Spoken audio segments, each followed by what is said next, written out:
Ananya's Nana Nani Homes, a paradise for senior citizens.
தற்போது வந்துள்ள அண்மை செய்தி.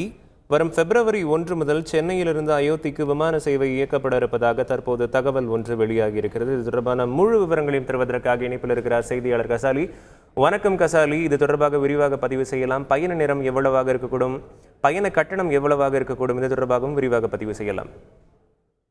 அயோத்தியில் வருகிற 22ஆம் தேதி ராமர் கோவில் திறக்கப்படுகிறது. இதனால் இந்த ராமர் கோவிலுக்கு அதிகமாக இந்தியாவிலிருந்து பல்வேறு பகுதியிலிருந்து அதிகமானவர்கள் வருவார்கள் என்பதால் தமிழகத்திலிருந்தும் அதிகமாக வருவார்கள். சென்னையிலிருந்து அயோத்திக்கு நேரடி விமான சேவை தொடங்க திட்டமிடப்பட்டுள்ளது. வருகிற பிப்ரவரி 1ஆம் தேதி முதல் இந்த விமான சேவை சென்னையிலிருந்து அயோத்திக்கு நேரடியாக விமான சேவை தொடங்க முடிவு செய்திருக்கிறது. இதற்காக ஸ்பைகேட் நிறுவனம் முன்பதிவை இன்று முதல் தொடங்கி இருக்கிறது. 1ஆம் தேதி செல்லக்கூடியவர்கள் இன்று முதல் முன்பதிவு செய்யலாம் என்று அறிவிக்கப்படுகிறது. சென்னையிலிருந்து பகல் 12:40 மணிக்கு புறப்படும் இந்த விமானம் மாலை 3:15 மணிக்கு அயோத்தி சென்றடையும். அதே போல் மாலை 4 மணிக்கு அயோத்தியிலிருந்து புறப்படும் விமானம் சென்னை மாலை 6:20க்கு சென்னை வந்து சேரும். இந்த விமான பயணத்திற்கு கட்டணமாக ரூபாய் 6,499 நிர்ணயிக்கப்பட்டுள்ளது. தற்போது இந்த விமான முன்பதிவு கட்டணம் இருப்பதால் கூடுதல் பயணிகள் அதிகரித்தால் கூடுதல் விமான சேவையை இயக்குவதற்காக திட்டமிடப்பட்டிருப்பதாக அதிகாரிகள் தெரிவித்திருக்கிறார்கள். விவரங்களுக்கு நன்றி Ghazali. Ananya's Nana Nani Homes, a paradise for senior citizens.